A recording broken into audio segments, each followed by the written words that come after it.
Welcome to week 11 of Fantasy Football Live. I'm Amanda Borges, and I am joined by Andy Behrens, Brad Evans, and Tank Williams. Good morning, everyone. Hola, amigos! Happy week 11. I can't wait for tomorrow night in Mexico City. Yeah. Fantasy fiesta. Yeah.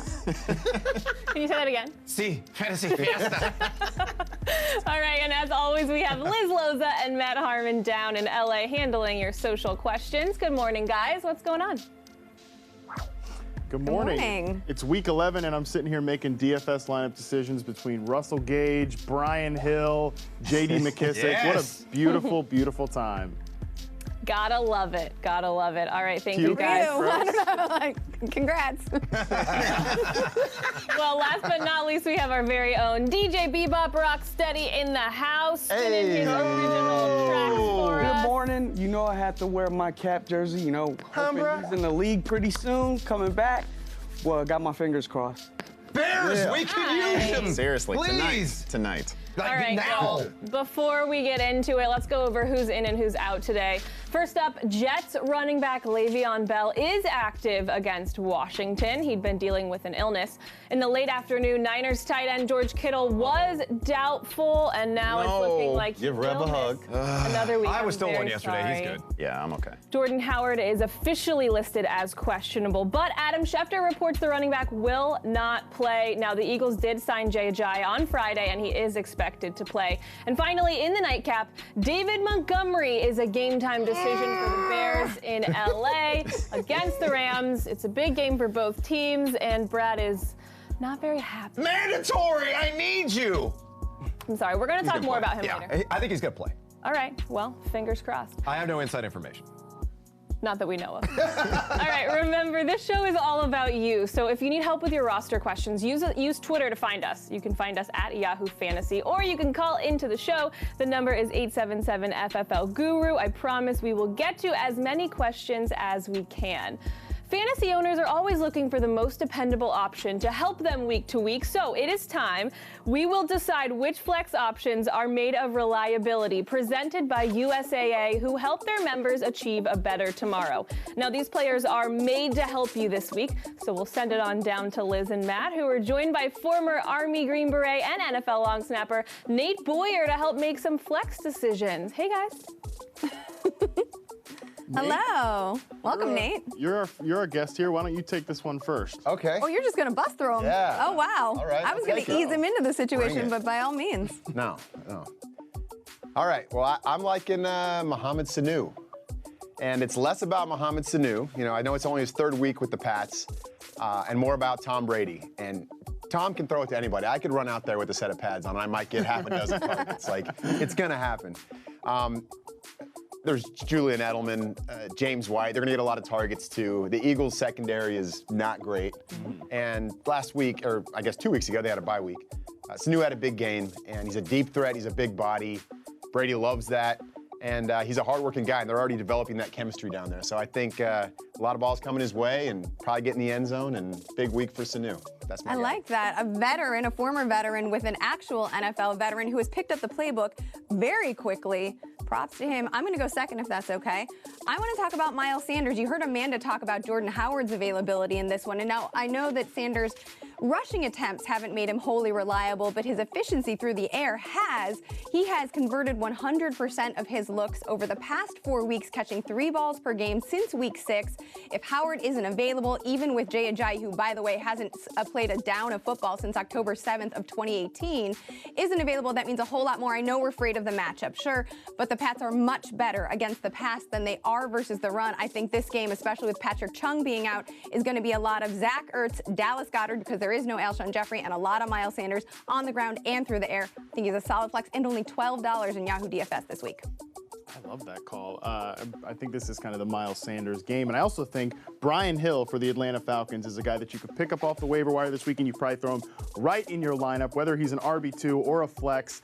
Look, it hasn't been great for the Falcons running game so far this year, but I think that's more of a Devonta Freeman problem than a Brian Hill problem. We've been trying. I've been trying week after week after week. He's my guy. I got him. Look, I've got him in so many fantasy leagues, but the guy I think just doesn't have the juice anymore, and that is just the reality of the situation. They don't have a great offensive line, but this should be a high-scoring game. And frankly, I thought Brian Hill looked pretty good last week. And this Carolina Panthers run defense ranks dead last in Football Outsiders DVOA. They're much better against the pass than they are the run. I think Hill is very reliable here for you in Week 11. Much, guys. That was all brought to you by USAA, proud supporter of the military community. What you're made of, we're made for. It's time now for our first quick slant of the day. It's an AFC West showdown, and this division is a lot closer now than it was just a month ago. The Chiefs are on the road to take on the Chargers tomorrow night. What are you guys watching for? All right, so we're getting some breaking news on this. As a matter of fact, right now, about 20 minutes ago, Ian Rappaport of NFL Network tweeted out that Damian Williams did fly with the team. Yeah. And That's what I should need to be hear. okay to play in this game. So that answers that $64,000 question. So, Barons, let's put it in a tiered perspective. Is he an RB2 against that flimsy front of the Chargers? Oh, I thought you were going to ask me if he was an RB1 because I think he's on that. I think he's on that RB1, RB2 line. Obviously, no LaShawn McCoy last week at all. He was inactive. This entire workload has tilted back to Damian Williams. He was a league winner last year. Let's not forget his final 6 weeks won you fantasy championship. So sure, I think he's at the worst. I think he's an RB2 even without practicing all week. Yeah, and he played on 71% of the snaps last week. I would expect a similar workload. You want everybody in this game. The total's at 52.5. I think it's going to be closer to 60 when it's all said and done. But I think it's a great call on Damian Williams. Let me ask you about Austin Eckler, the other backfield. You know, Melvin Gordon is must-start material, and Uncle Melvin has found his groove, knocking off the dust from all that absence, and a guy that I think is a good shot of 100 combined yards and a touchdown against his front. But Eckler, good matchup on paper, Tank, as Kansas City gives up a ton of receptions to the running back position. Could he creep inside the position's top 15 this week? Who gives up the most points to fantasy running backs? The Kansas City Chiefs. So then that means Eckler and Gordon's in play. I mean, so that's really not a question. The real question is, did the NFL send the Chargers down there because they're thinking about moving the team to Mexico because they don't have any fans in the States? So they might as well try to go down to Mexico and try to find some fans. That could be. And I think Phillip Rivers is going to have a comeback this week. I know It was a little shaky last time. It was a stinker against the Raiders, but again, I think this game is going to have a ton of shootout appeal. What did I say? What did I say to describe us at the top of the show? Fantasy Fiesta! Yeah, unless the rivers run dry. Oh. I love it. Play everybody. Good. All right. Well, thanks, guys. Not everyone can have a performance to write home about, which is the purpose of our next segment. We call this Off Their Game. Our experts will pick a player who is more than 50% owned in Yahoo leagues, but will likely not play very well. So Liz, Matt, and Nate have this one. Hey, guys. Yeah, I think Nate is definitely not off his game this week since he performed so well after I threw him under the bus last time. You're going first again. Take it away. All right, well, I know I got Detroit Lions colors on, but I think Kenny Galladay is going to have a tough time out there today. You know, it's Jeff Driscoll, backup quarterback. The running backs are all banged up, so they've got a bunch of people that we've barely heard of in the backfield there. I think from a Dallas Cowboys standpoint, they're going to be focused on Kenny. They're going to be double teaming him. It's going to be one of those, it's going to be a long day for him, you know, and he's going to catch a few balls, but I just don't think he's going to have a big performance, not one we're used to. And I know he's kind of the guy out there. Everyone's going to be like, oh, he's like all they got at this point. But I just believe because of that and that secondary in Dallas, I just think he's going to struggle. Yeah, Matt and I talk about regression to the mean, and Kenny Galladay did get lucky last week with a touchdown, but I wouldn't chase that. I agree with you. Well, Hey, he anytime had you got Driscoll Jeff under Driscoll back center, there. like, come on. That's true. No. So mine's pretty easy. It's Allen Robinson. All I have to say is Mitch Trubisky, Jalen Ramsey. No, thank you. I will be at this game. There will be many tears and probably many beers for me. But I know Allen Robinson has been doing a yeoman's work this year with Mitch Trubisky under center. But don't forget, Trubisky's on the road. He's going to have Aaron Donald all up in his face because the Rams are home. And Jalen Ramsey has been really efficient. Again, Robinson had over 80 yards against Slay last week, but I just don't like this at all. You got to downgrade him into that wide receiver 20 and lower 20-25 range, I think. Yeah, that's a tough one to hear about my guy Robinson. But I'm going to go after one of the best players in football, Tom Brady. I do not see him having a great game against that Eagles secondary. You mentioned it earlier. I love it. How everyone's super comfortable Eagles with it. secondary? Look, I know that they were kind of the get-right secondary earlier in the year. You know, Stephon Diggs needs to get going. Let's start playing against the Eagles secondary. Perfect. Scores 3 touchdowns. But they're getting healthier now. And it's not like their starters are that great, but Ronald Darby, Jalen Mills upgrade over the guys they used to have out there. And frankly, I know you talked about Mohamed Sanu, but The passing game in the Patriots right now is just not conducive to having an explosive outing. I see this as actually being, because of what you said earlier, Liz, a Miles Sanders heavy game where the Eagles can control the clock on the ground against that run defense. I see this as being a lower scoring contest, not one where Brady or Wentz, for that matter, are putting up big numbers. Thank you very much, guys. I'm uncomfortable. Time now for Shootout or Shutdown. Our experts will discuss a couple of matchups and their potential fantasy outcomes based on Vegas high and low point totals. So, guys, we start with a potential shootout in the AFC South. Yeah, it's actually NFC South, and we're going to talk New Orleans and Tampa Bay, right? I got a question for you. Yeah. Over under on passing touchdowns, higher or lower than the number of Phillip Rivers kids? In this game? Yeah. Over. I mean, it's going to be insane. I mean, well, Phillip Rivers got 9 kids. We're sure there aren't any secret kids. Yeah, we don't know that. You never know. There could have been donated. 9 known kids. Okay. Well, here's the thing about, New Orleans. This secondary is now much more exploitable down Marshawn Lattimore, right? Lattimore. I mean, that's a huge downgrade going from him to a backup DB. And Lattimore's a guy that's had Mike Evans' number in recent matchups. I think Mike Evans is about to go ham. Since he went for over the last game. He went over the last game. This could be 100+ and multiple touchdowns for him. Chris Godwin's due for an explosive performance as well. You can't run on them. Yeah. But would you count on Ronald Jones, who Bruce Arians is singing his praises as a receiver more than anything Now else? all of a sudden Ronald Jones heavily involved as a receiver, so Which it is makes him crazy. a little bit matchup proof. Yeah, absolutely I would lean on Ronald Jones. I think he's a pretty solid RB2. But this is the one thing you have to make sure you focus on. The Saints only kicked field goals last week, and they lost the game at home. This is a bounce back spot. Drew can't guard Mike going ham today. Well, and here's the thing, like you look at a lot of the totals, so the over-under is set in the low 50s in this game. I think it's going to obliterate that, and there are a lot of interesting player props on Michael Thomas. I've seen lines at 9.5 receptions, 9 receptions. I think this is a double-digit reception game, and I saw a line, it's the highest receiving line on a player prop I've ever seen, is 104.5 yards.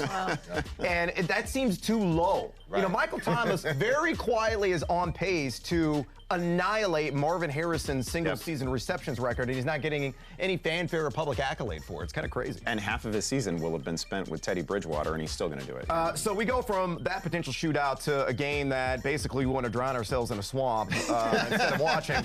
And that's the Jets and Washington. Barons, let me start with you. Darius Geis. It looks like he is going to be in a rotational backfield. Adrian Peterson drawing the start. Give me a projection on number of touches today. And the Jets, number 1 and fewest adjusted line yards allowed. So Yeah, really good. the Jets are number 2 in run DVOA. It is a brutal matchup for guys to come back to. Really interested to see how he looks. We've only had brief glimpses of him either in preseason or in the regular season.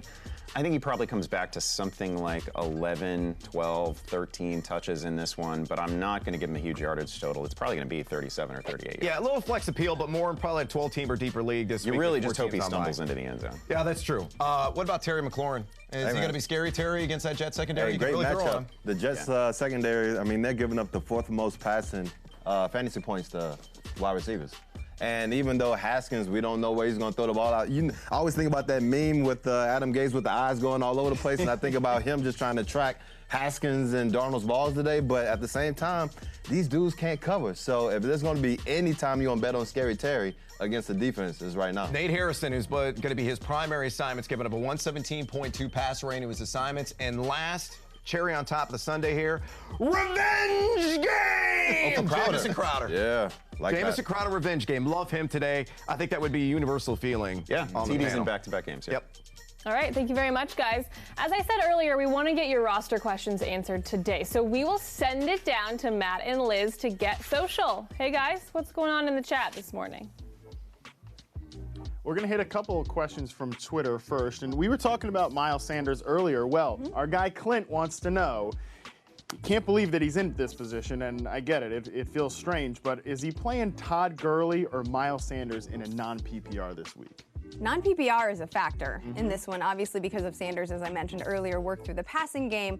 I also want to know who's his lock at the position, because you're choosing, this is either a flex or an RB2. Let's hope.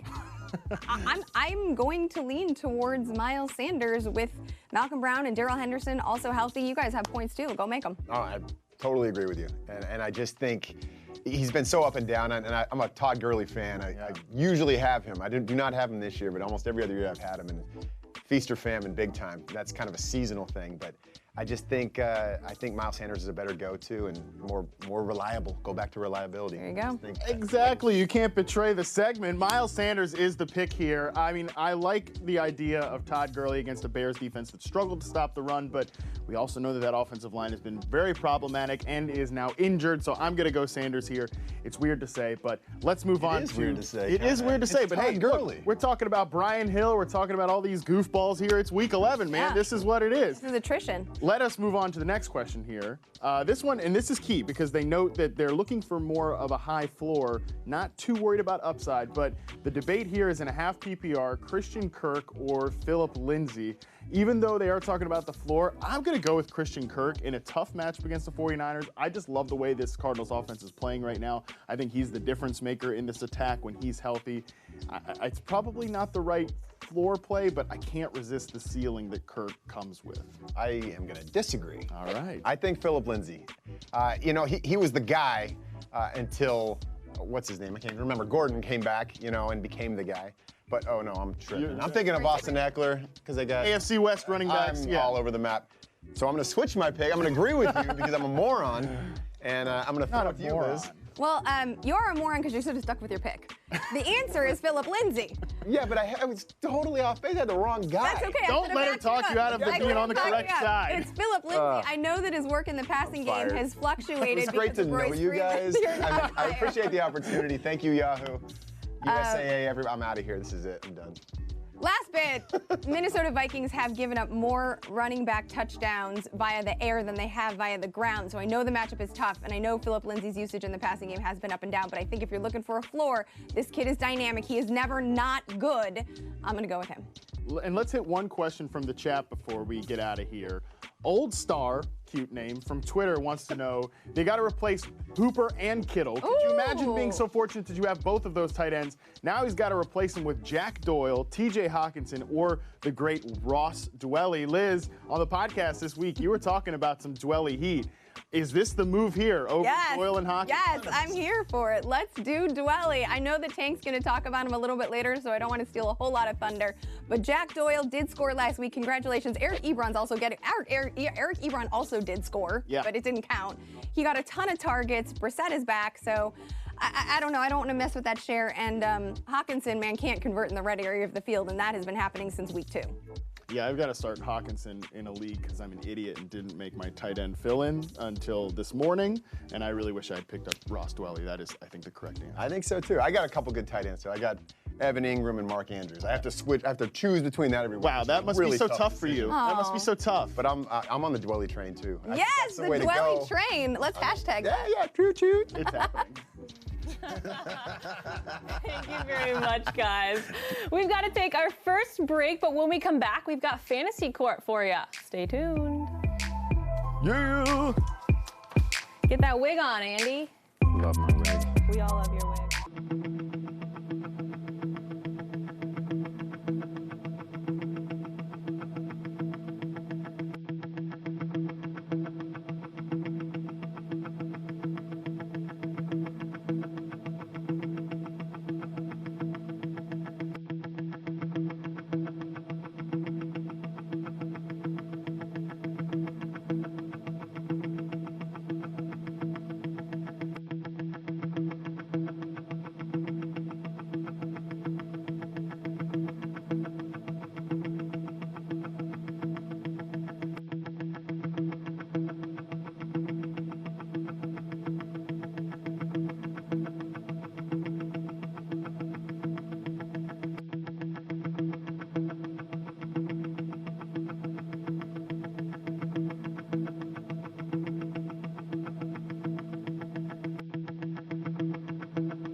Welcome back to Fantasy Football Live. I know it's early, but our judge has arrived and he is ready to lay down the law. It is time for Fantasy Court with the Honorable Judge, Andrew Behrens. Yeah, I put out the call for disputes this week and resolved actually a lot of trade disputes midweek. But now I want to deal with a question from a league that's looking ahead to next season and how they're going to organize themselves. This comes in from Connor. Connor asks, what's better, finishing the season, the regular season, in week 11, having a 16 playoff that starts week 12 with 2 teams on a bye, and then they want to go weeks 13 and 14 for the semis, 15 and 16 for the final, or he gives me the option of finishing in week 12, 1 week wild card, 2 week semi, 2 week final. Anyway, their real question here is whether or not to deal with week 17 in their fantasy playoffs. Couple things. First of all, you have to ignore week 12. You can't have your playoffs in week 12 because next week, this year, there's 4 teams on bye. You don't want to have the playoffs going on while there's teams on bye. You want everybody presumably at full strength. My recommendation for you would be to go with the 1 week wild card round in week 13, 1 week in week 14. If you guys really insist on doing a 2-week final, do it in 15 and 16. You cannot involve week 17, especially in a competitive league, in a hardcore league, a money league. I'm playing for money, and we're gonna settle this thing in week 17. It is a terrible idea. What we have in that scenario is the best players on the best teams, guys that have been carrying you all year, they're gonna sit. Players, look at it last year. Drew Brees, not active in week 17. Alvin Kamara, not active in week 17. Christian McCaffrey made a cameo appearance. We have guys who just hit milestones and then they sit. It is a nightmare. I cannot imagine settling a serious league in week 17. You can't do it. Off the table. Yep. Thank you very much, Judge. Good stuff.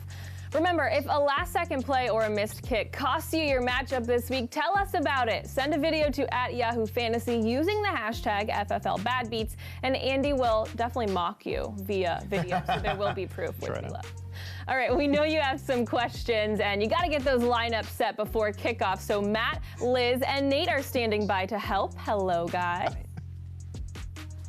Yeah, we have a super important question from Danielle in the chat, who, by the way, called out both of our names, Liz, but spelled yours correctly, and I'm Matt Harman today, but that's fine. But you have a very important question. Royce Freeman or Ty Johnson? Now, Royce Freeman plays for the Broncos. Austin Eckler has no hair.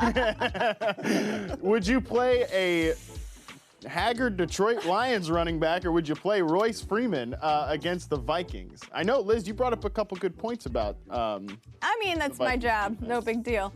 I'm gonna play Ty Johnson. I'm not afraid of it. Like, you got no more Trey Carson. I know that. Wait, who did they just add? Paul Perkins was released, and they added Bo Scarborough. So there could be a mix here, but with Driscoll under center, I have to imagine they're going to try to lean on the run. That is Ty Johnson. We know that J.D. McKissic is more of a passing downs back. So because of the matchup and because of Philip Lindsay's electrifyingness, I am going to, that's a real word, I'm going to lean towards Ty Johnson. It's ugly, but I don't know. I like that too, just because I think they're going to be playing from behind all day. Driscoll's going to have trouble throwing the ball. They're going to be using a lot of different backs trying to figure it out. And I think there's going to be That guy has hair, by the way. He's got hair. That's what I was thinking of him. I've never seen that face in my life, but hey, it's going to be a face that's going to get it in. It's going to score today. It's going to be a big day. No, but I just think they're going to have that. They're going to have that cushion defense going. So they're going to be playing with a lead. It might be garbage points, but it's points the same in fantasy. So I'm going to go with Ty too. I'm actually going to go with Royce Freeman. I'm going to get off the train here. I think that Royce Freeman's been getting a decent amount of work in the passing game, which has been kind of a nice surprise this year. Overall, I just think I don't really want to mess with that Detroit Lions running back crew. And if they are going to be trailing, I think J.D. McKissic actually makes for a $12 play in DFS a little bit safer. But let's move along. Let's actually talk about some players that everyone knows who they are. Ryan wants to ask us, and this is actually an interesting one filled with a couple of goofball plays too, but needs 2 in a flex PPR: Zach Pascal, Ronald Jones, Brian Hill, or Liz, ya boy, Jared Cook. I will start this one off and say I'm going to go with Brian Hill and Jared Cook here. I like Jared Cook this week against that Falcons defense. I know they played well against the Saints, or excuse me, they played well against the Saints last week, but they've got the Bucs this week, and that is a good matchup, number one, and number two, I like the volume that Cook got last week as well. Yeah, I like Jared Cook. I like Ronald Jones, though, too. Yeah. You know, no? I mean, it's they have a complicated thing. relationship. Oh. Also, he fumbled last week, and then Paul Perkins. I mean, well, tell that to Bruce Arians. Peyton Barber got involved. I just can never be sure of Ronald Jones's usage. Yeah. Do you like Brian Hill more this week? Oh, I think Brian Hill over Ronald Jones this week because of the perceived volume. And I do agree with Matt that Jared Cook is the safest of the other options. I'm not doing the Zach Pascal thing again. And let's hit one more before we get out of here. And I love the emoji use here. We've got like lobsters, alien-looking thing. I don't know, is that a crab? Chicken's coming out of the egg. There's a lot going on. Quarterback question here. Nick Foles or Kirk Cousins this week? That one got me. Kirk Cousins has been playing great. Yeah, I he expect sure him to has. play really well this week too. But I'm pretty tempted by Nick Foles against the Colts defense. Gives up the 6th highest completion percentage in the NFL, and there's a lot of good weapons in Jacksonville. And there's no film on him right now with that Right. crew. You know what I mean? Yeah. So I'm agreeing with that. I think Nick Foles is the guy there. I think that is the option to air it out more. I don't know if Kirk Cousins is going to have to pass that much. This is probably much more of a Delvin Cook game. I definitely see that. Well, we have helped the people. Nate, we thank you so much for, We've helped for the hanging people, out. but- We had fun. We filled up airtime. Thank you, guys. And thank you, Nate. Time to head into our first over-under of the program. This is where we take a player and a stat, and our experts decide whether they'll go over or under that total. So we begin with last year's #1 pick, Kyler Murray. Now he's averaging just under 20 fantasy points per game in his rookie campaign. Today, he's facing a stout Niners defense, whom he had 23 fantasy points against just a few weeks back. So the question is, can Murray repeat that and go just above his average of 19.9 fantasy points? Andy? Yeah, all due respect to Kyler Murray, who's been great. 5 touchdowns over his last couple games. He was really good against San Francisco just a couple weeks ago. But no, I'm not going to bet on this. I think he's under this total. You look at San Francisco's defense on the year, they're #1 in pass DVOA. They are #1 in terms of fewest fantasy points allowed to opposing quarterbacks. They've allowed the fewest passing yards per game. It's just not a great setup for him. Under. Brad?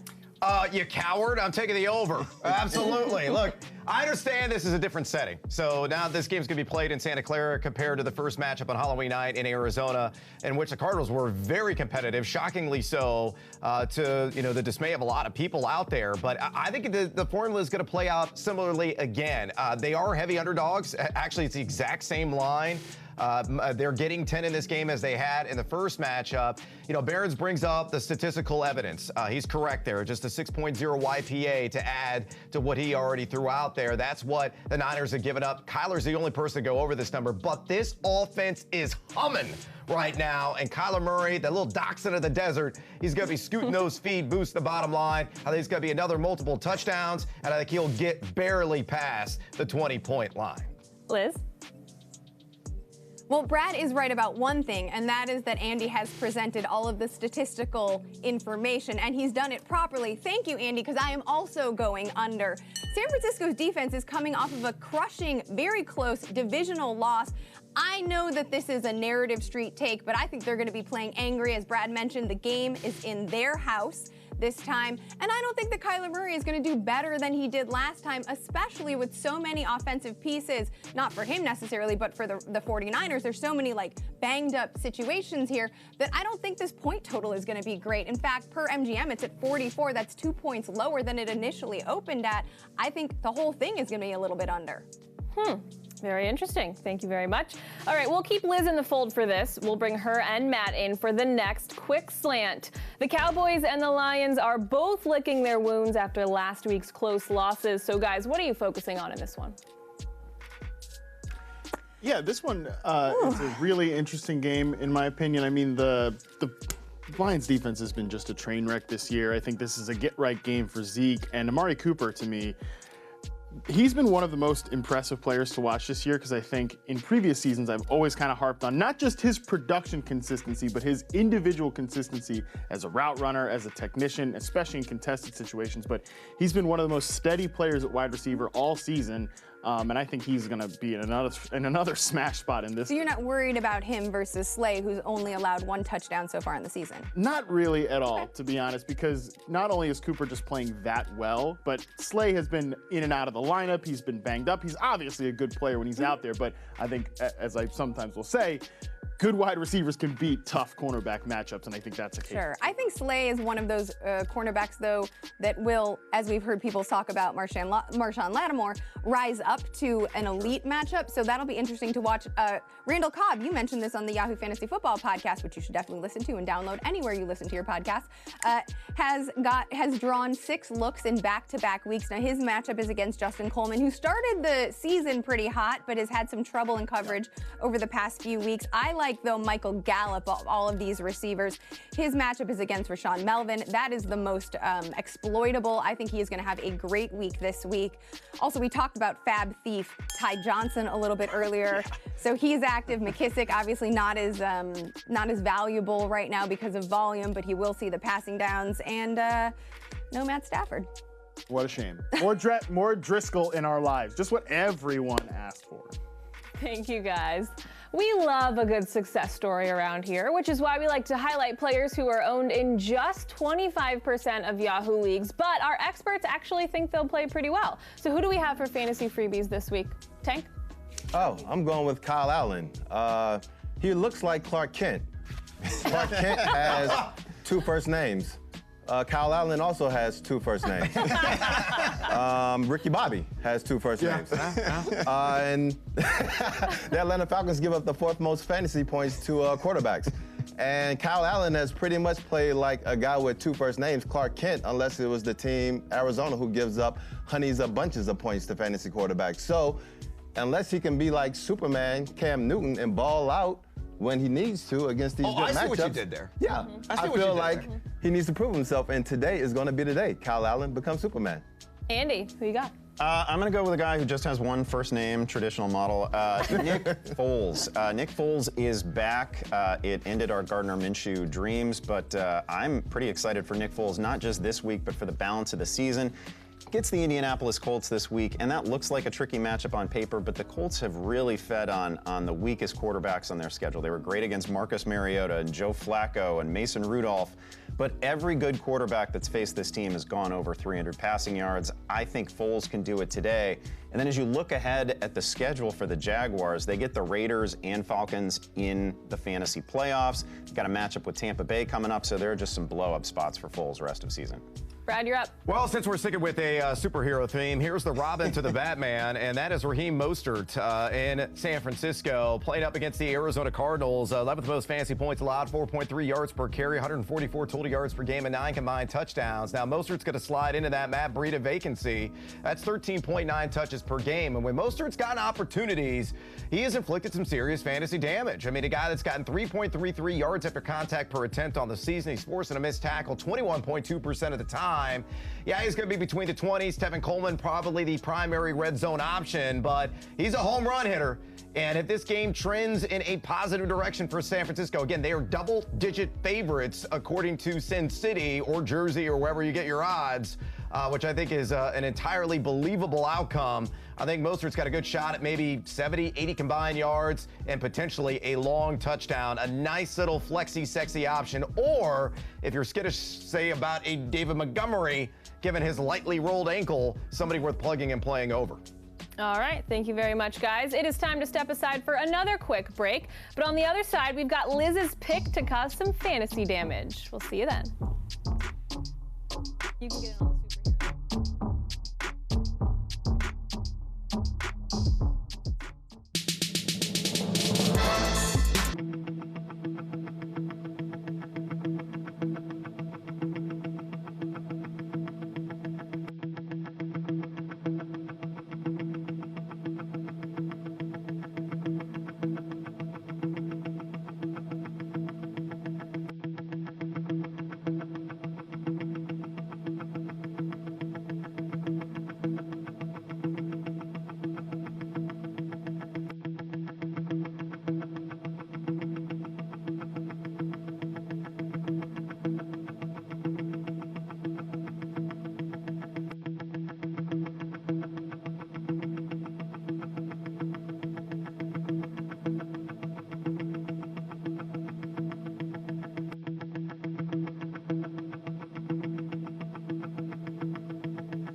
Well, welcome back to FFL on this glorious Week 11 morning. It's time now for some super sleepers scheduled to cause some fantasy damage. And for that, we turn things over to Liz Loza. Now, Liz, you're talking up a bunch of pass catchers today. Is that right? That is correct. Listen, this collection is special, and it is not for the faint of heart. I'm just going to get right to it, kick things off with Traquan Smith. No, this is not 2018. I am dipping back in 2019 because he is coming off his biggest game in terms of slot percentage, 83% last week. He didn't draw very many targets, but his matchup this week against the Tampa Bay Buccaneers is awesome. Here's the interesting part of it, though. Last week, Traquan Smith was the team's dedicated big slot. Who do the Bucs have in slot coverage? Well, they did have Vernon Hargreaves till Bruce Arians, not so politely, showed him the door. Now they have a guy named MJ Stewart, who's only started one game all season. It was last week against Arizona, in which he gave up 8 of his 8 looks for 71 yards to Larry Fitzgerald. This is absolutely gettable. It is a very sneaky matchup, and I love him in DFS. Moving along, now this one, I mean, if you thought that one was scary, Taylor Gabriel is just as scary, but he has since week 8 emerged as the Bears' #2 receiver, for what that's worth. He's been on the field for an average of 75% of the team snaps. He has cleared 50 yards or scored in 3 of his last games. He is probably going to see a lot of Troy Hill in this one. Now, all of these cornerbacks in Los Angeles have been quite good, but of them, Troy Hill, this was the argument I had about Deontay Johnson last week, by the way, who managed 60 yards off of Hill. So I think that this is an interesting exploitable. We know that Gabriel has incredible speed, 4.4 speed. He's not going to see a lot of looks. I know that depending on Trubisky is tough, but if he does get loose, that's all he needs. I have him projected for 4 catches, 59 yards, and a score. Let's move along to the tight end position. Noah Fant is someone that we have talked about off and on throughout the season. He is glowing up right now, though. He is, with both Emmanuel Sanders off of the squad and people banged up, he's drawing a season high 8 targets in week 8, and he went off for 115 yards and a score in week 9. Fun fact, he became the Broncos' most productive single season tight end since 2015. Brandon Allen, he has a connection with him. He's obviously getting the start again this one. I know the matchup isn't great at Minnesota, but I still think, well, I'm not sure he finds the end zone. I still have him projected for 5 catches and 63 yards. Lastly is Ross Dwelley. We've already been over it. He is the substitute for George Kittle. And again, I don't want to steal much of Tank's thunder because he is so good. I'll leave the rest for him to talk about. Good stuff, Liz. Thank you very much. Prepare your ears, everyone. Our very own Brad Evans is getting ready to give his unsolicited gambling advice. Just kidding. We ask him to do this every week. It's time to fade the noise for Week 11. Oh, Daddy's got a little muy caliente when it comes to picks against the spread. We're rolling a bit of a heater right now. However, I am drinking. Yeah, we're going to have a fiesta here in a second. I'm drinking the Kirkland Lights from Casco. I can't even pay for the premium beer when it comes to the over-under. But again, I'm feeling really good about my selections. We're going to see if this hot streak continues. Let's go ahead and start off with Arizona and San Francisco. I already alluded to this earlier. Now, the line has actually come down, depending upon what locations, but MGM, it opened at 14. It's down to 11.5. I think at other locales, it's even lower than that at 10. And it's really fascinating because 66% of the public spread tickets, according to Sports Insights, of the public action is on Arizona. So I think this is a mixture of pros and Joes right now. Hammering the Cardinals and taking the points. Division game. It was a nip and tuck matchup in the desert the first time out. Arizona covering machines here of late. 5-1 ATS the last 6 games. 4-1 ATS in the last 5 on the road. I'm taking the Cardinals and the points here. 11.5 is just way too many. I think this game is going to be tighter than people suspect. Moving on, let's talk about Chicago. My Chicago Bears and the Rams in the Liz Loza Bowl. And Loza's going to be in the house for this one. The Rammies laying 6.5 in this contest. That line is down from an open of 7. And in some locations, it's been hammered down even further to 6. That seems odd that people would be siding with Mitchell Trubisky, who couldn't hit the Jolly Green Giant on a 5-yard slant route. But I think the Bears are going to keep this game competitive. This offense, the curtain has been peeled back. Sean McVay, the Wonder Boy, the Wonderkind, is looking human. And this offense right now is really struggling with a play-action scheme. The Bears' defense better than advertised, so they haven't forced a ton of turnovers. Yes, maybe it's blind allegiance, but give me Chicago Bears plus the points, though LA 10-4 the last 14 against the spread. Moving on to the Monday night matchup, the game that I'm looking forward to the most this week. We got Kansas City, and we've got the LA Chargers in Mexico City. 52.5. There were people concerned about the elevation there at Estadio Azteca Stadium. It is way up there in terms of elevation, but these are professional athletes. They're gonna have oxygen tanks. They're well-oiled machines. They're gonna go out there and do some work. I think this game is gonna hit the over with ease. If you look at some of the data to back it up, 12 of the last 15 road games for Kansas City, the over is hit. 4 of their last 5 overall games, the over is hit. The Chargers have hit the over in 4 of their last 6 in this matchup against Kansas City. Fiesta! Fantasy Fiesta! Woo! If I had maracas, I'd be shaking them. I can do the lambada, but look, I don't want to make sure the ladies, stay away. There. All right, moving on. Let's do DJ Moore, 75.5 receiving yards. I pulled this from BetMGM. A little hefty on the juice, minus 118 here, but I'm going to take the over. Look, he's gone over this number with ease the last couple of matchups. 21 targets, 16 catches, 220 yards, hitting the century mark in both those games here. He's going to see Isaiah Oliver most often in coverage. Oliver in this rancid secondary of the Atlanta Falcons, giving up a 121 passer rating, 1.74 yards per snap. Atlanta collectively 7th most fantasy points allowed to wide receivers. 8 guys have gone over this number. I've actually seen this at plus 100 on the yes in some locations, which is great value. Even at minus 118, heavy juice. If you're on property MGM, lay it. Take the over there. It's going to be another century mark effort. Fiesta! Mas tequila, mucho dinero. Make it. I don't know any other Spanish. Back to you. I was going to say, how many Spanish phrases can he say before he runs out? All right, Brad, come back over to the desk. We are going to quick slant into an NFC South battle between the Panthers and the Falcons. We'll put 90 seconds on the clock, as we always do. But before the fantasy takes, is it possible for the Falcons to shock another division foe? Negative. Not going to happen. Not going to happen. Okay. Not Christian McCaffrey. I love Kyle Allen. I think that's an excellent call today. He's been really largely efficient inside the red zone this season. 8-to-1 touchdown interception split on those passes inside the 20-yard line. Curtis Samuel. I talked about DJ Moore. Curtis Samuel is always kind of the little redheaded stepchild that people tend to forget about in this offense. Even Greg Olsen, to a certain extent, Barons. I'm getting a lot of questions about Samuel, like Samuel versus a Christian Kirk, for example. Samuel versus an Allen Robinson. Both those guys more difficult matchups. Under that dilemma, would you go a Curtis Samuel? Curtis Samuel has not necessarily impressed this season. I get it. Andy's tied to Allen. That's a small concern. This matchup is so good against Atlanta, though. It's so good. And it's a pretty narrow passing tree, right? Like, we know that the numbers are going to go to Moore. They're going to go to Olsen. They're going to go to Samuel.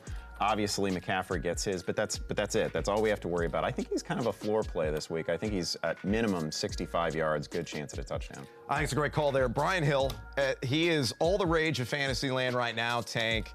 If I were to say, do you tell me this is true or false, this statement? Brian Hill finishes as an RB1 in 12-team half-point PPR leagues this week. What would you say? Brian Hill will be in my upcoming segment of Ball on the Budget. Does that answer your question? Okay, so let me pivot off of that. No Austin Hooper. Okay, he's out. What about Calvin Ridley? Does he have a revival? I would say that this isn't the greatest matchup for Atlanta wide receivers, but at the same time, whenever you have Julio or Ridley or something like that, and it's possibly a shootout, they have the opportunity to ball. Stare in the camera and say your Julio phrase. Julio! Yeah, I'm actually pissed off I haven't been able to do it in a while. He can't get in the zone. I know, I need that. That's why we're sending him a shout out right now. We're going to give him the good juju. Good juju. Okay, on that, we're going to hit the phone lines now. Remember, the number to call is 877-FFL-GURU. First up, we have Joel in Michigan. Good morning. What's your question? Good morning. So, Superflex, full PPR. Jeff Driscoll, Hollywood Brown, John Brown. Ooh, this is an interesting one. Because normally we always side with the quarterback here, but it's Driscoll, it's the Cowboys secondary, which has given up like 6.7 yards per attempt. What did you use the G word? It's kind of dirty. It's a little salacious, but you use the not G tease the word people. I on the have radio guaranteed show. a touchdown for Hollywood Brown. I think that is definitely happening. I think he's for sure scoring this week against the Texans. I like John Brown's chances to score too. This is a really tough one. You almost certainly have to go with the quarterback in a superflex league though. Because that's a virtual lock of like 14, 50. He can have a terrible day and still deliver 14 or 15. Especially with the Cowboys coming off a loss too. I would recommend that you see what Brown can do for you. Any one of those. I would go John Brown, Hollywood Brown. I have Driscoll last on that list. Yeah, I'd start Driscoll. All right. All right. It's a tough decision. We're not playing with the safe floors today, Noise. I'm with you. Yeah, how about it? He's no Ryan Finley, but you know. All right, next up we have Tommy in San Diego. Good morning. How can we help? Hey, good morning, guys. So I picked up Howard last week for Evan Ingram. Should I roll with him again this week or pick up somebody like Ebron or Hollister? Who else I got? Jason Witten. Hollister's available? No. Well, he's by. Yeah. If we're just talking about a single week, Hollister not in action in this one. Right, but for future weeks, he should pick up Hollister and sit on I would him. really like him long term. I like Dwelly this week. If we just need like if we need a single week starter, I think I'd go Ross Dwelly. Because the thing that was so great about the Howard matchup now shifts to Dwelly. He gets Arizona. That's basically a lock for a touchdown. Yeah. It is. I do like Eric Ebron. I think you mentioned it there. I mean, Eric Ebron coming off a season high 12 targets. He had a touchdown, wrested away by the Miami defender, Stephen Parker, last week. Yeah. I mean, that should have been 6, but he has become a point of emphasis because squeaky wheel gets the grease. You complain the coaching staff, get me more involved. We got Jacoby Brissett back now. We'll see if they can have, some sort of rekindled relationship, on the field. But you look at his matchup against Jacksonville, and they have had their vulnerabilities as well against the tight end position. My vote would be Eric Ebron for this week. Long term, though, it's definitely Hollister. Yeah, agree. Next up, we have Brian in Chicago. Good morning. How can we help? Morning, everyone. Bitten by the injury bug, so I'm kind of desperate here. One in a flex, half-point PPR. Kalen Ballage, Darius Geis, Larry Fitzgerald, or Latavius Murray. Tank! I hope you ignored the first name because I don't know if you realize this, but Kalen Ballage sucks. Oh. He's awful at football. Well, look. Let's just make this a Ballage-free zone. Yeah, seriously, folks. Just give up on the hope, give up on the dream. What was it, 24 carries for 45 yards? I mean, but look at this matchup. The Bills give up the 11th most fantasy points to running backs, the 12th most rushing yards to running backs, and they've given up 7 rush touchdowns. And if you look at him from a DFS perspective, he's only $11. So you're recommending Ballage in this scenario? Yeah. You didn't really want to put it on your permanent record, did you? We have it on tape now, so you're good. Are you You're okay? handcuffed to it now. Yeah, I don't mind. Okay. If these are my options, I'm going to go Larry Fitzgerald. I do. I don't feel great about any of them, but I don't want to tie myself. So you'd rather play Driscoll and talk about all the floor stuff versus a running back with a really good matchup, even though it's Ballage? Let me give you a quick fearless forecast for Ballage. Let's call it 18 carries for 39 yards. 24 yards. Really? Oh my goodness.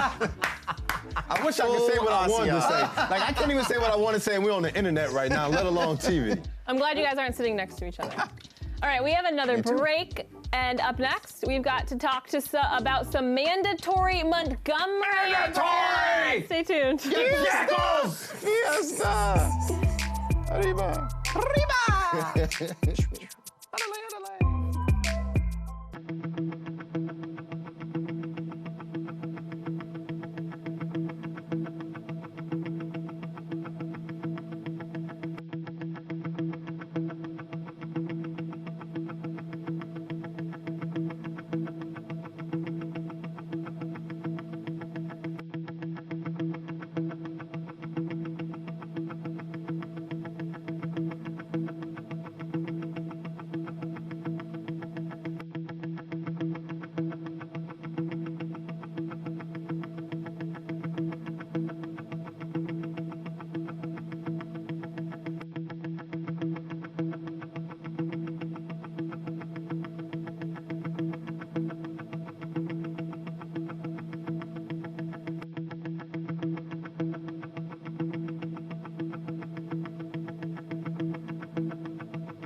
Welcome back to Fantasy Football Live from our wonderful Studio 2 here on our Sunnyvale, California campus. Let's go over or under again. This time, we're talking Chicago Bears halfback David Montgomery. He's seen 65 touches over the past 3 games. Now, the Bears are in LA tonight to face the Rams, and head coach Matt Nagy has dubbed Montgomery a game-time decision.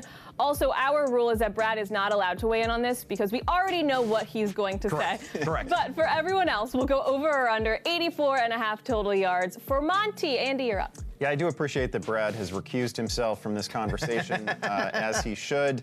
Listen, Montgomery's done this once in his professional career, and now he's playing on a rolled ankle. We think he's going to go. The Bears haven't really made a personnel move that would suggest he won't.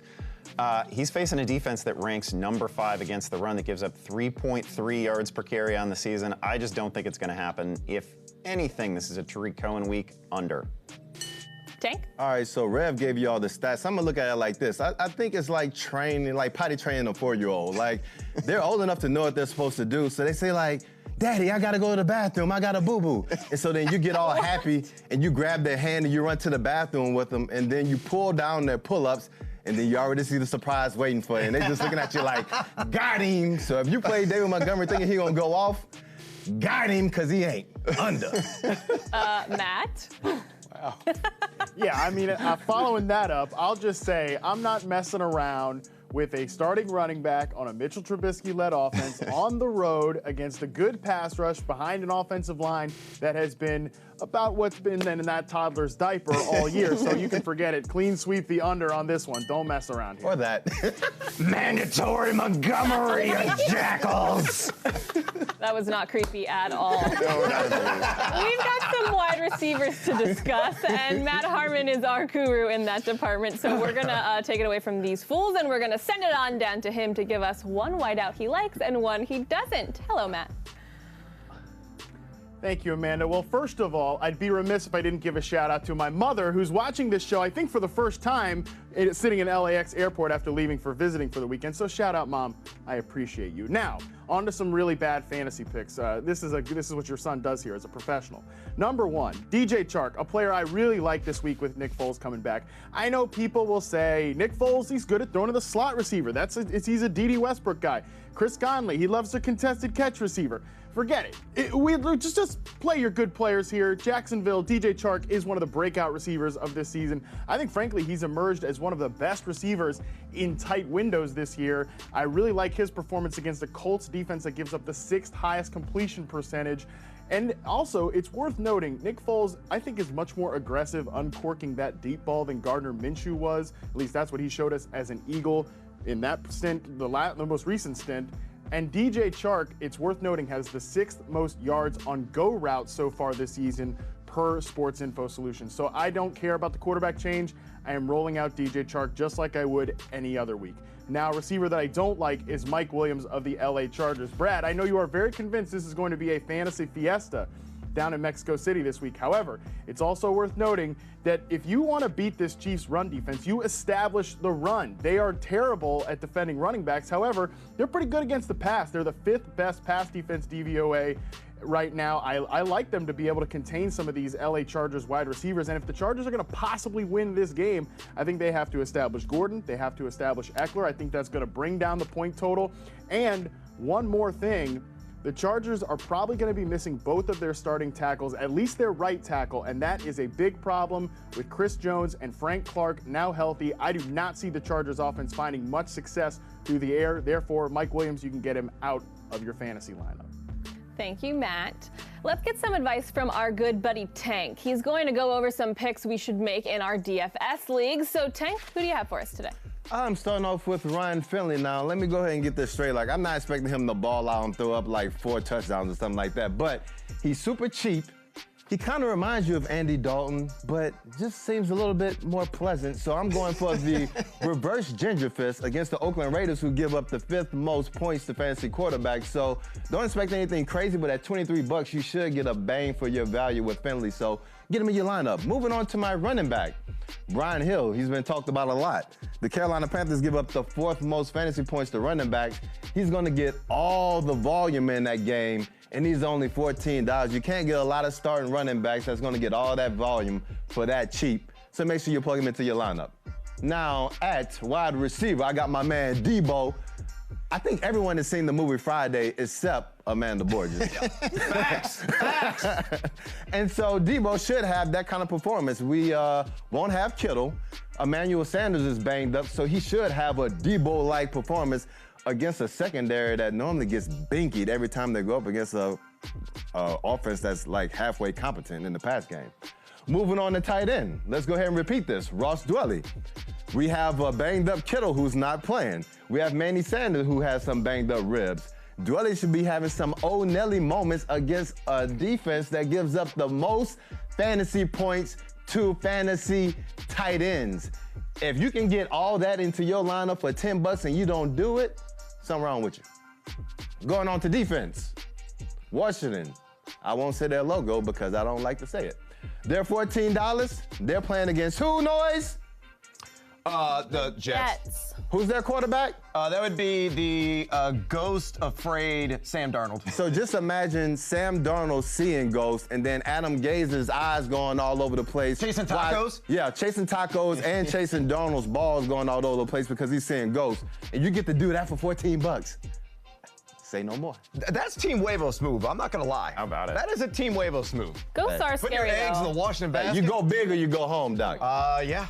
Huevos gigantes. We unfortunately have to take a quick look at the Guru Challenge standings. Everyone else is excited for this except for me.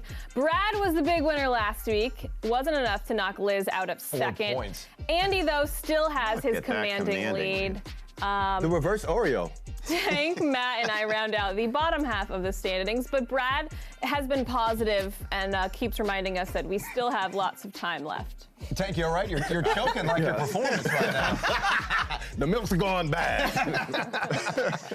Plenty of time to hopefully get some. No, not really. You really hate that Matt's mom had to see that. Look at Yeah, that. that's really.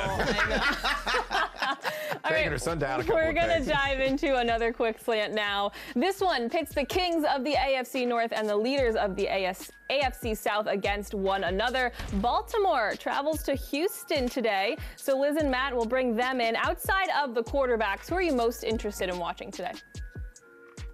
Outside of the quarterbacks, you don't get to say that, Amanda. This is the Future Bowl. Why don't we just call it? Also, I'm going to ask the refs. This is a plea for no in-the-grasp calls on this game. They're not allowed. Take that rule out of the book for this. Especially when these two quarterbacks are playing. Absolutely. All right, so let's not talk about Lamar Jackson or Deshaun Watson. Let's talk about the rest of their squads. What piece of it is most exciting to you? I mean, we got Vernon Hargreaves, who I talked about earlier, leaving Tampa Bay. He's now part of the Texans' fire secondary. Awesome. Listen, if you got problems in the secondary, you got to get a bust for the Bucks and a bust for the Raiders to fix it for you. So and Jonathan Joseph, who was good like a decade ago. Quite some time ago. So I like Hollywood Brown a ton in this game. The Texans can be beat deep, and we saw him last week get into the end zone on a great contested pass where Lamar was under pressure. I don't care who he's playing. That's a great throw by Lamar Jackson. I think he's got the quarterback edge in this matchup because of that secondary, and therefore, I mean, it's really just two guys in Baltimore. He's looking for Mark Andrews. He's looking for Marquise Brown. I like both of them in this game. Okay. DeAndre Hopkins has the third most targets of any wide receiver. His usage has been curious, though, because he's been used much more as an underneath option this year. Is that swaying you at all in this game, especially against this Ravens secondary that has really not just been rebuilt midseason, but has definitely, Yeah, I think when you look at both of these secondaries, you're looking at one. They've gone from both kind of the middle in the NFL to one of them just tanking to the bottom, and the other one is going up to the top there. They got Marcus Peters rolling as that gambler. They've got Jimmy Smith back. And frankly, I think that could really hold down a lot of these Houston wide receivers, but I still like Kenny Stills is my favorite, for the price considering. Because Will Fuller is also out. Will Fuller is going to be out. I like Kenny Stills here as a guy that could get over, especially if he lines up inside. If you're going to attack Baltimore, one place is going to be in the middle of the field. All right. In terms of the running backs, we're high on Mark Ingram. I don't think that's stopping. I am a little bit tepid on Carlos Hyde. I am rarely ever pro Duke Johnson, but I do think that this is going to be a chasing points game, and I think Duke Johnson's usage is going to be elevated because of that. You can't. You can't do it? Can't do it. All right. Cannot do the Duke Johnson thing, but Carlos Hyde's a guy you mentioned. It could be a little risky. Well, he also has 2 fewer rushing touchdowns than his quarterback. Yeah. And that's a fun fact. It's not so fun. But I know in this high-scoring matchup, it's hard to sit Carlos Hyde. I just think he's more of a flex option than a must-start RB2 given the matchup. Makes sense to me. I think that's it. Thank you, guys. Another break for us here on FFL. Up next, we find out what Liz and Matt don't care about for the Bears. Rams tilt. Don't go anywhere. Oh, Jay Cutler, don't care.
Welcome back to Fantasy Football Live. Now, I know we have lots of questions rolling in, so let's head down to Liz and Matt to see how they can help you guys out. Hey, guys, what's going on? We have one question from Twitter that we're going to take from Elliot. Elliot Scoville. I don't know if you're the originator of the pepper scale, but that would be pretty cool. I feel like a true gambler this week having to decide between Stephon Diggs and Cooper Kupp. Liz, your Rams going against your Bears. Is Cooper Kupp the play here after putting up a straight 0? Yeah, I think this one, I can't imagine this continuing. Like last week was a game that was certainly played in the upside down for the Rams and especially Kupp owners. So I feel like, especially at home, we know that Goff is much more comfortable at home. The course must reverse itself. So I'm going to lean towards Kupp. Also, as we talked about in the Minnesota game, this is going to probably favor the run. And I'm not sure that there are going to be that many opportunities for Diggs. I think that's fair. I like both of these guys this week, but I think Kupp is the play. If you're going to attack the Bears secondary, it should be in the slot where Kupp will line up, get some of those quicker throws out there. I think he's your play in this one. Let's hit our chat room, and we have a question from Eric Warren that I really like between two of the more popular quarterback streamers this week.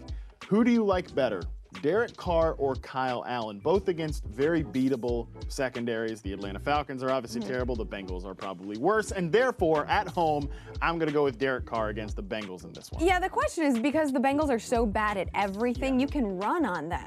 So is this a Josh Jacobs game? Absolutely. How much is Derek Carr going to have to do is the other question. I still think, though, because Kyle Allen has not quite clicked with the whole offense yet. I mean, we're seeing DJ Moore get looks every week. He was your reliable player last week. Curtis Samuel has the ceiling. Greg Olsen seems to be warming to his new quarterback a little bit. That happened in the snow, weirdly. But I still think in terms of floor play, I think this could be also like a little bit of a Hunter Renfrow game, and we're seeing Carr's connection with Renfrow, with the rookie, kind of a hard knock star, also become, you know, and we know that Gruden's not the type of coach that's going to pull his foot up off of the gas. I think this could be a nice confidence booster for the entire offense if they do blow out this team. Yeah, I think the touchdown ceiling is just higher with Derek Carr. A little bit more risky. I think Allen might be safer, but I'm going to chase that ceiling with Derek Carr. Let's hit this one with plenty of emojis. I think one looks like, I don't know, is it like a pill or something there? Full PPR flex from Brent. He asks, need one. Christian Kirk, Mark Andrews, Terry McLaurin, or Hollywood Brown. One of these. One of these. A lot of good options here, but I think I'm going to go with Hollywood Brown. Mentioned him against that Houston Texans secondary. I think you go with that defense. I agree. Terry McLaurin, though, do you like him this week? He's a little tempting to me. I think the volatility. Well, Paul Richardson is out, so there should be more volume, and also, I mean, there should be all the volume. And there's also a report that they were moving McLaurin all over the field, which is nice. But who else do they have? And also, these reports. I said this on the pod, right? Like these reports about like, oh, Dwayne Haskins is under center. You don't want to start McLaurin. Why? Yeah, wasn't that the narrative? The whole narrative like heading into where they were college teammates. They had this connection. I'm not worried about that piece of it.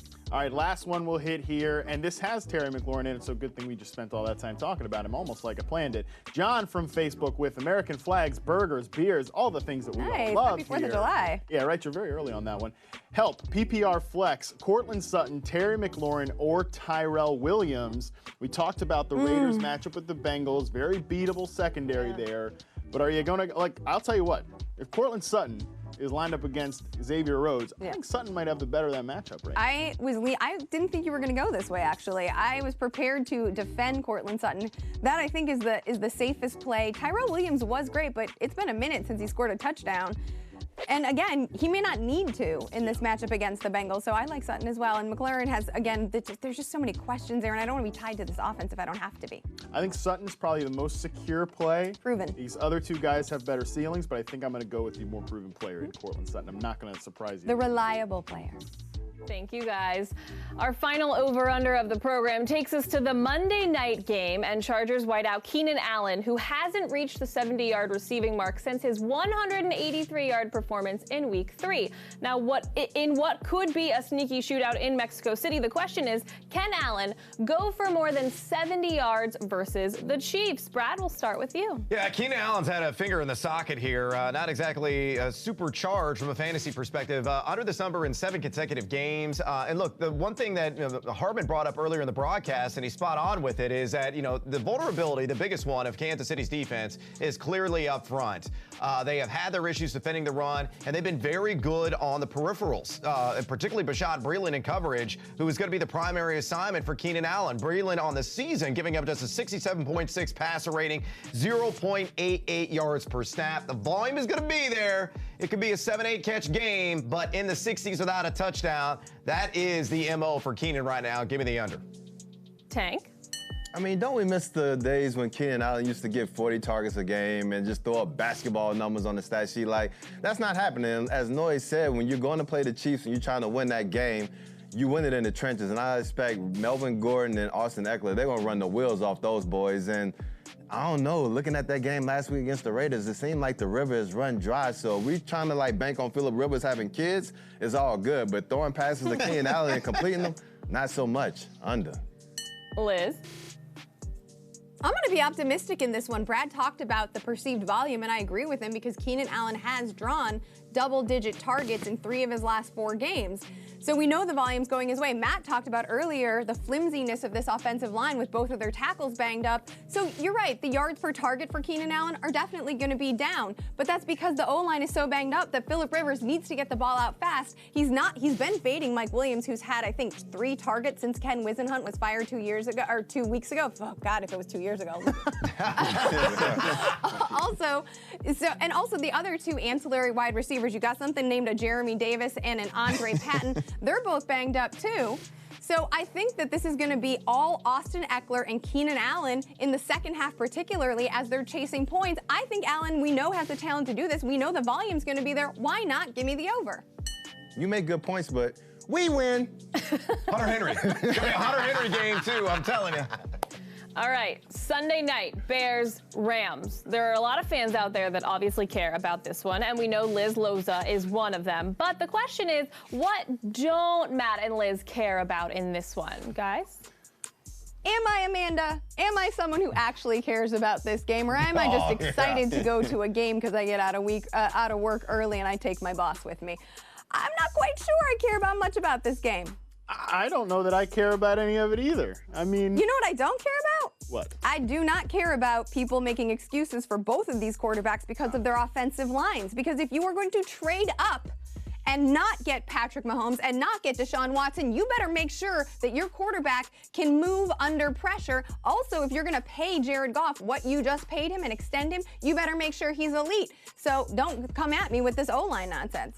Also, I don't know if this is breaking news, but these are not the only two bad offensive lines in the NFL. The Rams are not the only bad offensive line in the NFL. And oh, by the way, like if you're, like you said, if you're a quarterback, you better be able to survive in some non-adverse conditions, because conditions are not always great. And I think that is the case for the LA Rams. Really, the only player I want to start on the Rams this week is Cooper Kupp. Todd Gurley, I guess if you're really in need of the running back help.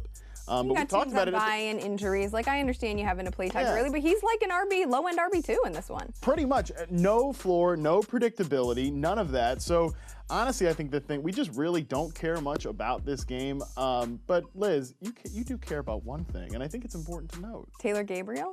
No, you have written on the doc you care about the beer prices. Oh, I do care about the beer prices, although Jason better be paying, so maybe I don't care about that either. That's a fair point. Jason, you're paying because Liz is probably going to need a lot of drinks to get through. He's a Bears fan. He's going to need a lot, too. Well, we know how that will go. Oof. Taco truck.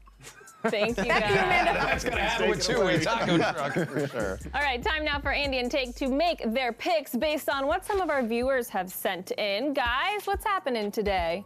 Oh, we're starting with a hard one from Jason Jones. This is a 5-player question. This is the sort of question we used to kick to Liz all the time, but now we got to handle it here in-house. It's a full PPR. It's crazy not only that David Johnson is even involved in a question like this, but that I don't want to see him here. Like, you can't trust him right now. Not elusive in the least bit. He's clearly playing hurt. Full participant in practice, but listen, you can't touch him right now. That's the Kenyon Drake Show. I like Tariq Cohen in this one. Yeah, Montgomery has the ankle. Yep. You expect them to be playing from behind. They're playing on the road, and Tariq Cohen should have a lot of volume in the pass game. Yeah, absolutely. And then it comes down to the wide receiver. He needs one running back, one wide receiver. Pascal, or are you trusting Christian Kirk? Actually, I mean, you know Christian Kirk, he blew up last week. I called that even though I didn't put him in my DFS lineup because these dudes had him in the DFS lineup, and so I let them get the points and I didn't. But moving on from that, Pascal gets Jacoby Brissett back, and he has a decent matchup on his own. Yeah, I agree with that. I like Pascal here. Again, with Brissett back, you throw out last week, you start him in this one. All right, we need 2 wide receivers for Tortilla Man, enjoying a fiesta this week. And the best one on, we can't really mess with him because of his quarterback, so Exactly. And normally, so I just go ahead and stand right start here. Galladay. Yeah. Now it comes down to McLaurin, Hollywood Brown, who I've already guaranteed a touchdown for. I just absolutely love him in this matchup. Might as well go ahead and press him. I'm going to go, oops, sorry. My bad. And then we have Cortland Sutton or Terry McLaurin. Who do you trust more? Do you trust Kyle Allen's baby step cousin at quarterback or Dwayne Haskins?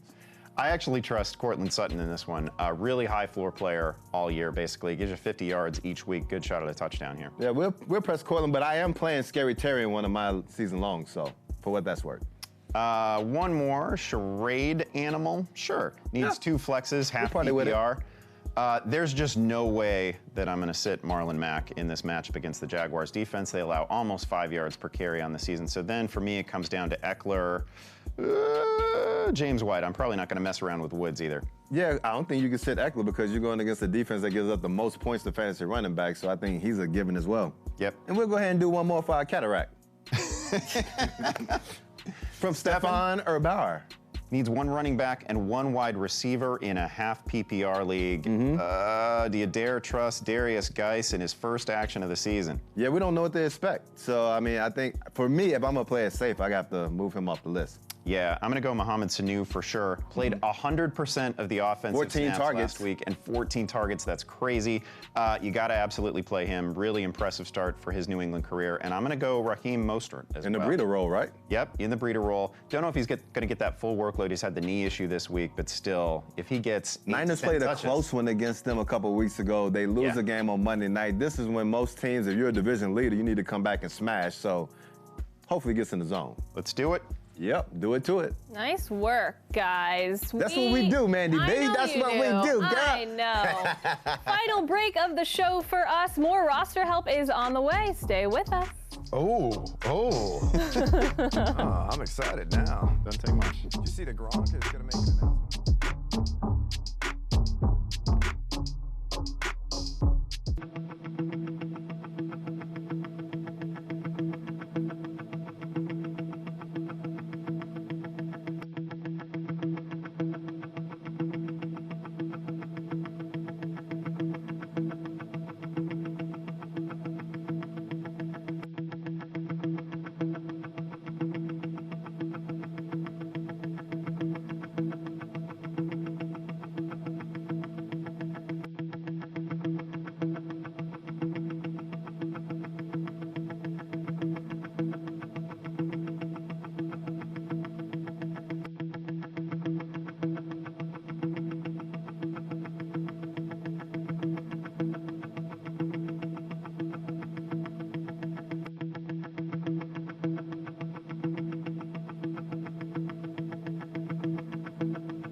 Welcome back to Fantasy Football Live as we close in on Week 11 kickoff. Before that, it's time for our final quick slant of the show. The Jaguars and the Colts are set to clash in Indy. Not the sexiest fantasy matchup, but we would be doing our viewers a disservice if we didn't at least spend 90 seconds on it. Right, it's not the sexiest matchup, but we sexy y'all up in here, especially with this one. I mean, come on. We've been waiting to do this. So much drip.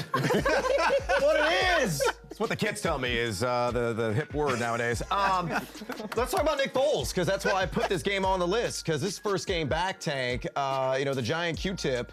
Are you willing to put him in the giant Q-tip? Wow. Look at him. He looks like a giant Q-tip. Giving us the giant Q-tip and the dachshund of the desert. Dachshund of the desert, so the giant far. Q-tip. Wow. Our producer, we always talk Mike Glennon. He's like the giant mozzarella stick. Our producer, Brandon Velasquez, loves that one. But let's talk about the Q-tip. That is Nick Foles. What are your expectations for him? First game back, under center, taking over for the Mint Show. I mean, I look at it like this. The Colts are a pretty good team who have, playoff aspirations, just like every team in AFC South. They're coming off a tough loss. They get Jacoby Brissett back. They like to throw more at home. So if they bounce back, it should be a high-tempo game where they're throwing the ball a lot. Nick Foles has to come in, possibly play from behind in a decent matchup. He could do okay. Over under 240.5 pass yards. 240 should be over. Okay, I'm taking the under. If we can go back to something that Matt Harmon was talking about earlier about how there's an expectation that all of a sudden Foles is going to be looking at the slot. He's going to be looking at D.D. Westbrook. I think it's worth noting that Foles is actually the guy who kind of invented DJ Chark this year, right? Yeah. Like the final pass he threw while getting injured was a long touchdown strike to Chark. I think those two are going to be great together. I think they're going to be great not only in this game, but rest of the season. So if your trade deadline's coming up, give an arm, two legs, the entire body to get DJ Chark. Yes. And I do like D.D. Westbrook. Hey, DJ Chark or Scary Terry? Today, Chark. Yeah, for sure. I mean, Rock Yassin is given like a 128 passer rating. That's probably the primary line up against. So there you go. Giant Q-tip. Trademark. On that, let's check our chat one last time to help some of you guys out before we go. Liz and Matt, who are you helping? We have a couple of good questions that we like. Joel from Facebook wants to know, should you play Damian Williams or Brian Hill? Yeah, Damian Williams or Brian Hill. Who Hill. the player was, which was good by me. Well, there were question marks surrounding Damian Williams because he had missed some time for a personal reason, whether he'd travel with the team to Mexico City. I think as much as we're all I think there's a tendency sometimes when there's a player that everybody is in agreement about, that's an under-the-radar player, that everyone just automatically defaults to that player because that's the go-to. Yeah. I'm going to go with Damian Williams because I want to be part of this offense. I want to be attached to a Patrick Mahomes-led offense, especially coming off of a kind of disappointing effort. Yeah, I like the Brian Hill side in this one. You do? You can guarantee more volume that way. It's always hard to go against the better offense. Like, I'm picking a Kyle Allen-led attack over a Patrick Mahomes-led one. That one doesn't make me feel comfortable. However, I think just better volume and fresh legs, too, with Brian Hill. Sure. I really think that matters at this point in the season against, again, the defense that is giving up the highest yards per carry in the NFL. We also like this question from World10001. Deebo Samuel or Curtis Samuel? We got a Samuel off here, but you have a pretty good point to make about this 49ers receiver core. So I think everybody is asking this because Emmanuel Sanders is going to play, but he has a rib issue, and it's a pain tolerance issue. And I don't know if you've ever had messed up ribs. I did have a bruised rib once. I've messed myself up eating some ribs. Oh, that's a different kind of issue. It's a lower body issue. But I would say that I think Sanders is going to be out as a decoy a lot in this game, and I'm not expecting him to do a whole bunch other than distract the opposing defense. So I'm still going to lean towards Deebo. Also, Deebo often offers a little bit of a rushing appeal. He's been used in a gadgety type of way, which is why Kyle Shanahan liked him and drafted him, because we know he likes these multiple players, which Samuel is. I like that a lot, and great matchup against the Cardinals. Both these players are in good matchups, but I think I am going to go for the Deebo Samuel side here. Last question we are going to hit, and this is important. Calberto from Twitter, I think that's how you say it, asks us, Kalen Ballage or drop Kalen Ballage for Raheem Mostert, Auden Tate, or Kenny Stills. Here's the first part. Just drop Kalen Ballage, okay? You don't need that in your life. I don't care if he's getting 20 carries. Come on. The guy can't play, period. End of story. I like Raheem Mostert of this group. I like Raheem Mostert. Just be prepared that he's going to get vultured in the end zone by either his fullback or or Jeff Wilson. What about Kenny Stills? You like Kenny Stills better than Raheem Mostert? No, I'm going to lean towards Mostert. There we go. So yes, drop Ballage, get that out of your life, and pick up Raheem Mostert. And of course, make sure you stick with us all day here. Liz and I will be doing the halftime shows from the early games, the late games. We will have all the things you need to know. Plus, we'll be taking your questions. It'll be a true joy. Don't forget to use the hashtag AskFFL. Yeah, that too. Thank you, guys. We're going to hit the phone lines quickly before we close out the show. We're going to say good morning to our good buddy Dave in Wisconsin. Good morning, Dave. What's your question? Good morning. My question is one you've kind of talked about a little bit. Assuming he plays wide receiver Emmanuel Sanders or wide receiver Deebo Samuel, but the kick is whichever one I don't play, I have to drop. Oh, wow. That is a twist in this whole saga. You're definitely going Sanders. There's no way you drop Emmanuel Sanders. No, you can't drop Emmanuel Sanders. Yeah, no, look, as much as I love Deebo Samuel, and I think he is, turning into a modern day, Golden Tate, very similar type of player who's just dynamite after the catch. I mean, Sanders' rest of the season upside, when he is 100%, he is the main man. It's unrivaled. He's going to get probably 25% of the target share. So I think you just got to roll the dice with him today. And I will say in most leagues, I don't fully trust him. I like the point that Liz made about the rib injury. That is just a really difficult thing to play through. We saw that he couldn't do it last time out, but you can't drop him.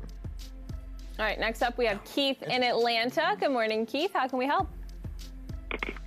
Hey, guys. What's going on? How you doing? Love you guys. What's happening? Listen, it's a crazy question. I want to get this in.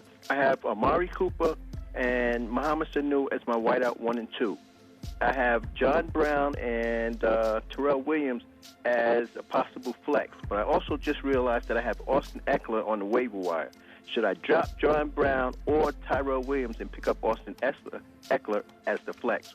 Okay, you and I are going to maybe diverge on this. I say yes, I drop Tyrell Williams. I know you love him this week, but Austin Eckler's matchup is just a smash spot, knowing the inadequacies of Kansas City in short field coverage, knowing that Eckler has really carved out a prominent red zone role. And what's that? It's going to be a fantasy fiesta! Fiesta. Andale, arriba. I love it, Dan. No, I agree with you here. I don't think you can drop John Brown. I think, in fact, John Brown has a really strong start today against Miami. I think there's a good chance he goes off, but Eckler has to be owned. I mean, this must be like an 8-team league or something like that. Eckler's got to be owned, and I would start him today as well. I concur. He does one-arm pull-ups while reading. I don't know if you saw that. That's impressive. Tank can do that too, probably. Yeah, pretty much. Up next, we have TJ in Florida. Good morning, TJ. What's your question? Yeah, hi. I'm in a full-point PPR. I need 2 flex spots out of these players: Stephon Diggs, Tariq Cohen, Larry Fitzgerald, Kenny Stills, and Adrian Peterson. Or I could drop my backup quarterback Stafford and pick up Deebo Samuels or Mostert. So number one, you can probably go ahead and drop Matthew Stafford. They're saying it could be a 6-week injury now. Yeah, I'm going to be surprised if he comes back in time to help any fantasy owner anywhere. And he's a backup quarterback. You don't need him. So I'd drop him right away for Deebo Samuel. Would you play Deebo? I'm probably not playing him here, but I like Mostert as an option too. There's a lot of options here. I'm definitely going to start Tariq Cohen. I love him in the full PPR setup, and I think it's going to tilt his way today. I kind of like Kenny Stills as my second option. Oh, that's interesting. I do not. Now with the full complement of DBs back for the Baltimore Ravens, I agree. I kind of like Mostert, but I would actually side with Deebo in a full-point PPR. I kind of like Diggs and Stills, so I guess we're not helping. We're not helping him out at all. I mean, I go with Diggs as my first option. Deebo would be the second, so it's kind of a mixed bag. Yeah. So we'll leave that up to TJ. Sorry about that. Hey, TJ, play Diggs and Stills. Definitely drop Stafford. All right, we are getting closer to kickoff, but before we go, what did we miss? What are we most looking forward to today? We'll start in LA with Liz and Matt. What you got, guys? You know, I don't know about you, but I think we didn't spend enough time talking about just how awesome it is that we're going to get to watch Lamar Jackson and Deshaun Watson play against each other. I think it's also it's worth noting too, like Deshaun Watson, last time he went up against an MVP-type candidate, he dropped an L on Patrick Mahomes in Kansas City. That was a huge win, 3 total touchdowns, over 70% completion rate. Now this Ravens defense is, on the come up, as we talked about. But I think if Watson, he's kind of, just by the circumstances of Lamar has a great primetime win, then the Texans go on a bye week. Lamar's kind of jumped in for that MVP conversation. If Watson jumps again, he's probably he's second in the race here behind Wilson. Yeah, that's a good point. I don't know if I'm most looking forward to this game, but I am most curious to see if what the Saints did last week was just an aberration or if it was a trend that's coming on. And we talk about the deficiencies in the Tampa Bay defense, their passing defense, right? But that front seven's a little bit better. Devin White has been coming on recently. Yeah. JPP has been back and looking good. So are they going to be able to muscle up against the Saints here? And Drew Brees, I mean, he's a small ball quarterback at this point. So I want to see what version of the Saints we're going to get, especially on the road, and if that Tampa Bay, both offense and defense, is rounding into not form, but some kind of something form. As much form as you could possibly get with Jameis Winston. Giving the game away. Yeah. Thank you, guys. All right, there are only a couple matchups that we missed today. What are you guys watching? Well, I'll just say I have almost no interest in watching the game, but I do want to see the box score involving Washington and that distribution of carries in the backfield with Darius Geis back. Sticking with the running back theme, Kenny Drake announces a starter. This is his opportunity to really assert his authority over David Johnson, render him useless the rest of the season. I'm going to see what he can do against that San Francisco front that's really given up a ton of yards per carry of late. Hey, can we cue up that camera, the moving camera? Anything for you, Tank. Because I'm looking forward to Caleb Balaj getting the world, and we going to be rocking all day long, baby. Y'all can't touch me. Oh, whoa. That would be more yards after contact than Caleb Balaj. That'd be a career high for Caleb Balaj in that category.